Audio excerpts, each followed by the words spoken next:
샬롬, 말씀 읽어주는 김기훈 목사입니다. 오늘도 기대하는 마음과 사모하는 마음을 가지고 하나님의 말씀 함께 읽겠습니다. 출애굽기 35장 1절부터 19절까지의 말씀입니다. 모세가 이스라엘 온 회중에게 말했다. 이것은 하나님께서 여러분에게 행하라고 명령하신 사항들입니다. 6일 동안은 일을 해야 합니다. 그러나 일곱째 날은 거룩한 안식일, 하나님께 드리는 거룩한 안식일입니다. 이날에 일하는 사람은 누구나 죽임을 당할 것입니다.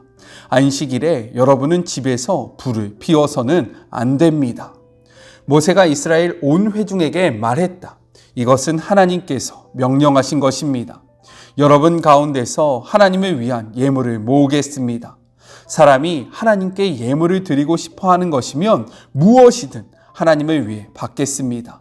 금과 은과 청동, 청색실과 자주색실, 주홍색실, 가는 모시실, 염소털, 가공한 수장 가죽, 돌고래 가죽, 아카시아 나무, 등잔에 쓸 기름, 거룩하게 구별하는 기름에 넣는 향료와 분향할 향에 넣는 향료, 에봇과 가슴바지의 박을 만호보석과 그 밖의 보석들을 받겠습니다. 여러분 가운데 기술이 있는 사람은 모두 나오십시오. 와서 하나님께서 명령하신 모든 것, 곧 성막과 그 위에 덮을 천막과 덮개, 갈고리, 널판, 가로다지, 기둥, 밑받침, 증거계와 그 채, 속죄판과 그것을 가릴 휘장, 상과 그 채와 부속기구와 임재의 빵, 불을 밝힐 등잔대와 부속기구와 등잔과 등잔에 쓸 기름, 분향단과 그 채, 거룩하게 구별하는 기름, 분향할 향, 성막 입구에 정문에 늘어뜨릴 막, 번제단과 거기에 달 청동 석쇠와 채와 부속기구들, 대야와 그 받침대, 성막들의 두를 휘장과 그 기둥과 밑받침, 뜰 정문에 칠 막, 성막의 마이뚝, 뜰의 마이뚝과 그 줄, 성소에 섬길 때 입는 예복, 제사장 아론이 입을 거룩한 예복과 그 아들들의 제사장으로 섬길 때 입을 예복을 만드십시오. 이것은 하나님의 말씀입니다. 오늘 말씀을 나누기 앞서서요, 성막 건설에 대해서 우리가 전체적인 그림을 가지고 본문을 이해할 때에 조금 더 쉽게 본문을 이해할 수 있을 것 같습니다. 하나님이 명령하신 성막 건설은요, 총 4단계를 통해서 진행되었습니다. 먼저 첫 번째는요, 25장부터 34장의 기록의 내용인데, 하나님께서 모세를 시내산으로 부르시고 십계명을 주시면서 그가 성막을 만들 때 만들어야 하는 기구들, 그리고 제사장의 옷, 이러한 규례들을 자세히 이야기해 주시는 부분이 바로 첫 번째 부분입니다. 이게 첫 단계라는 거예요. 그리고 두 번째 단계는요, 35장부터 36장 7절의 말씀으로 모세가 하나님께 들은 그 모든 말씀을 기억하고 이스라엘 백성에게 하나님의 말씀을 전달하는 내용인데요. 이때에 모세는요, 이스라엘 백성에게 너희가 소유한 것들을 가지고 나와라 라고 이야기하면서 성막을 만들기 위한 그러한 준비의 재료들을 모으는 단계가 바로 두 번째 단계입니다. 세 번째 단계는요, 36장 8절부터 39장 43절의 말씀으로 준비된 물자를 가지고 하나님께서 직접 지명하신 2명의 인물이 있었습니다. 부살레 그리고 오홀리압을 책임자로 하여 수많은 자원자들이 함께 모여 성막의 각종 기구들을 완성하는 단계가 바로 세 번째 단계이다 라고 생각할 수 있고요. 마지막 네 번째 단계는 40장으로 이 성막을 다 완성하고 하나님 앞에 성막 완성을 감사하며 봉헌식을 올려드립니다. 이 봉헌식을 올려드릴 때에 하나님의 임재를 상징하는 그 구름이 그곳을 덮어요. 하나님께서 인준하시는 겁니다. 이것은 나의 성전이고 내가 거하는 곳이다 라는 것을 보여주시면서 성막 건설이 끝나게 됩니다. 이러한 개념을 가지고 우리가 출애굽기를 바라보면요, 같은 내용이 반복되어질 때 이거 앞에서 했던 내용 아니야? 왜 또 이 이야기가 반복되지? 이 앞에서 이 이야기를 했었는데 왜 또 이야기하고 있는 거야? 이렇게 우리가 조금 오해되는 것을 막을 수 있다라고 생각되어집니다. 어떻게 도움이 되십니까? 이것들을 좀 기억하셨으면 좋겠어요. 오늘 본문은요, 세 가지 중심을 가지고 말씀을 나눠볼 수 있습니다. 이 앞에 제가 좀 좀 자세하게 이야기를 했었어요. 성막에 필요한 물품은 무엇이고, 그리고 그 기구들은 어떠한 의미인지는 앞에서 다뤘기 때문에 우리가 이 본문을 통해서 중심적으로 생각해야 하는 것이 무엇인지, 그것을 세 가지로 나눠서 한번 생각해 보도록 하겠습니다. 먼저 첫 번째는요, 안식일 규정에 대해서 이야기를 하고 있어요. 안식일을 지키라는 명령은 출애굽기에서 여러 차례 등장합니다. 말씀을 보면요, 20장 8절, 31장 13절부터 16절, 그리고 오늘의 본문인 35장 2절부터 3절에 안식일 규례가 나오고 있다는 거예요.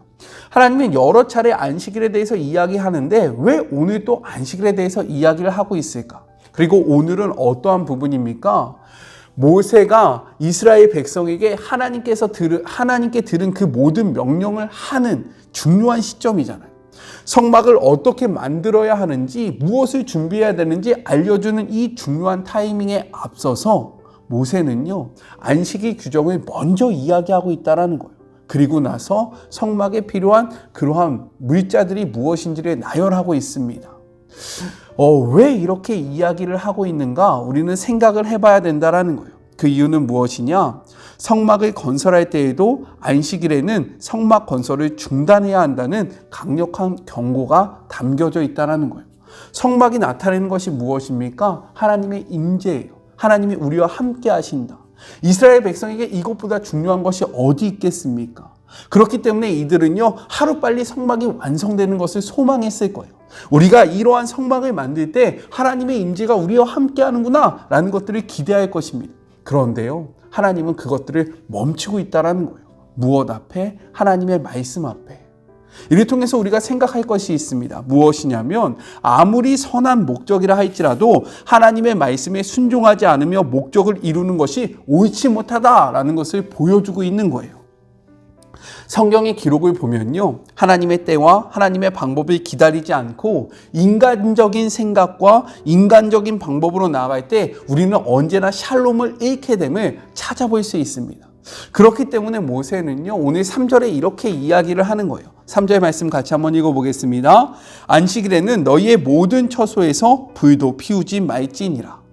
불을 피운다는 것은 무엇입니까? 식사 준비 등 가장 기본적인 생활을 하기 위해서 반드시 필요한 일이라는 거죠. 특별히 요즘에 많이 추워져서 보일러를 때울 때 얼마나 우리가 안락함을 누리고 쾌적한 삶을 살 수 있습니까?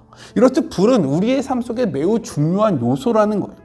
그런데도 불구하고 이러한 불을 피우지 말라라는 것은 무엇이냐면, 안식일에 범할 수 있는 사소한 것도 방지하고자 하는 매우 강력한 조치였다라고 우리가 생각할 수 있다는 겁니다. 우리는요, 때로는 이렇게 생각할 때가 있어요. 이 정도는 괜찮지 않겠어? 요 정도는 괜찮지. 요거는 일도 아니야. 라는 그러한 생각을 하면서요, 하나님의 말씀을 온전히 지키지 못할 때가 있다는 겁니다. 하지만 모세는요, 이야기하는 거예요. 너희의 삶에 안식일에는 불도 지피지 마라. 이 작은 틈도, 이 작은 부분도 놓치지 말라라고 이야기를 합니다. 갈라디아서 5장 9절은요, 이렇게 이야기하고 있어요. 적은 누룩이 온 덩어리에 퍼지느니라. 우리의 작은 틈이 우리의 삶을 망가뜨릴 수 있다라는 경고의 메시지를 담고 있습니다. 하나님 앞에 우리가 놓치고 있는 작은 부분이 무엇인지 멈춰서서 생각해보는 그러한 시간들이 되었으면 좋겠습니다. 둘째, 너희의 소유 중에서입니다. 하나님의 성막은 이스라엘 백성의 소유를 통해서 세워져 나갔어요. 하나님이요, 성막을 지으라고 말씀하시고 그 필요한 물건들을 하나님께서 직접 주신 것이 아니라 이스라엘 백성이 갖고 있었던 것 중에서 그것을 통해서 하나님의 성막, 성전이 만들어졌다라는 거예요. 여기서 너희의 소유라는 이 표현은요, 귀하고 소중한 소유물을 뜻하고 있습니다. 따라서 이는요, 우리가 갖고 있는 것들 중에서 아무거나 가져오라 라는 의미가 아니라 우리가 갖고 있는 것 중에서 가장 아끼고 귀중한 것을 가져나오라 라는 말씀을 뜻하고 있다는 거예요. 이처럼 하나님께서는요, 우리가 쓰고 남은 것, 우리에게 별로 필요하지 않는 것을 요구하는 것이 아니라 우리에게 소중한 것, 우리에게 정말로 너무나도 값진 것을 요구하고 계신다라는 거예요. 성경의 기록을 보면요, 아브라함은 우리가 믿음의 조상이다라고 이야기를 합니다. 그런 아브라함에게 무엇을 요구하셨습니까? 100세에 얻었던 그 아들 이삭을 요구했다라는 거예요.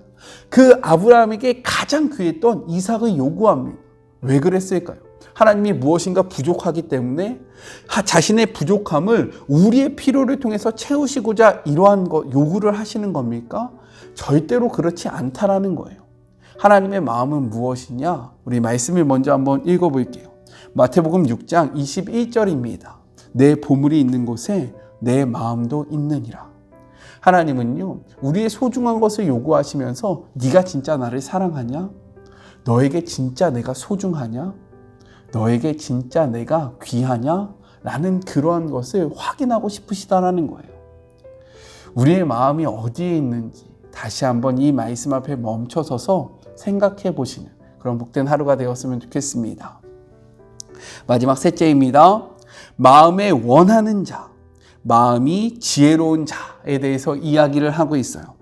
하나님은 성막을 지을 사람들을 이렇게 말씀하고 계십니다. 먼저는요, 마음에 원하는 자다라고 이야기하는 거예요.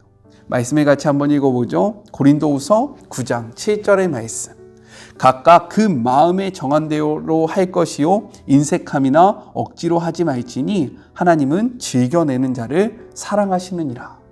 하나님은요, 이 성막 이것들을 세워갈 때 우리의 것을 통해서 세워나가기를 원하신다라고 이야기했잖아요. 근데 이러한 것들을 낼 때에 자원하는 마음으로 내기를 원하셨다라는 거예요.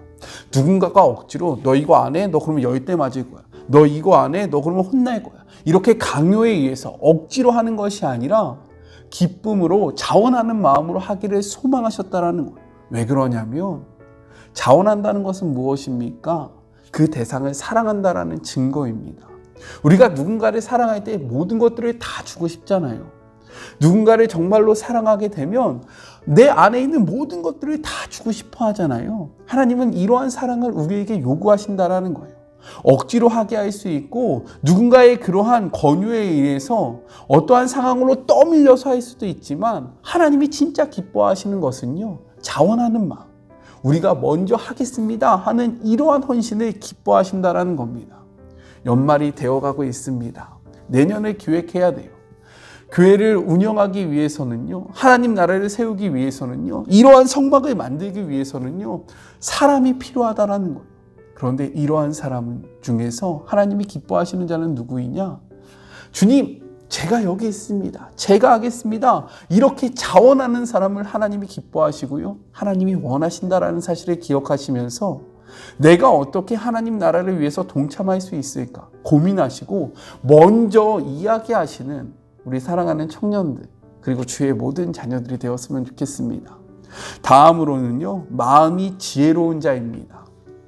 이는요, 세상적인 지혜를 의미하는 것이 아니에요. 이는 하나님과의 관계된 영적인 지혜를 나타내고 있습니다. 쉽게 이야기하자면 이것은 무엇이냐? 성령에 충만한 사람을 뜻하고 있다는 거예요. 하나님의 나라는요, 이러한 성막은요, 우리의 어떠한 기술로 이루어지는 것이 아니라 우리의 무엇인가의 재능으로 이루어지는 것이 아니라 하나님의 영이 충만한 사람, 하나님과의 그 관계성 안에서 하나님의 말씀이 가득한 사람들을 통해서 이루어진다는 것을 우리에게 보여주고 있다는 거예요.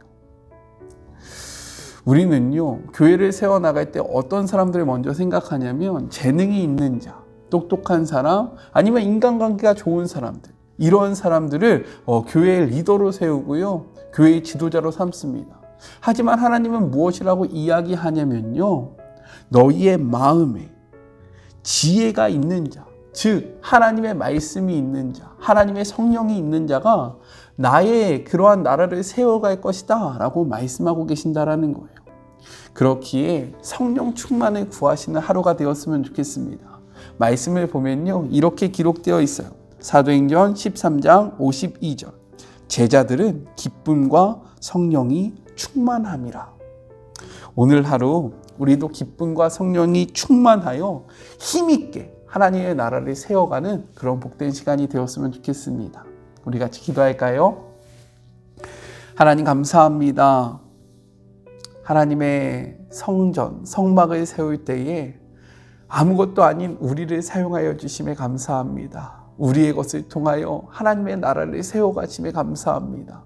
부족함이 없으신 이 땅의 주인 되신 하나님께서, 정말로 모든 것들을 다 가지고 계신 하나님께서 아무것도 아닌 우리와 우리의 것을 통해서 주의 나라를 세워간다는 것이 얼마나 큰 축복인지를 정말로 가슴속으로 느끼는 하루가 되게 하여 주시고, 또한 하나님은 자원하는 사람을 기뻐하시오니 우리가 누군가에게 떠밀려서 하나님의 일을 하는 것이 아니라 우리 마음속에 하나님의 사랑함으로 그 사람을 감격하여 자원함으로 나아가는 주의 모든 자녀들이 되게 하여 주시옵시고, 무엇보다도 주님의 성령이 충만하기를 소망합니다.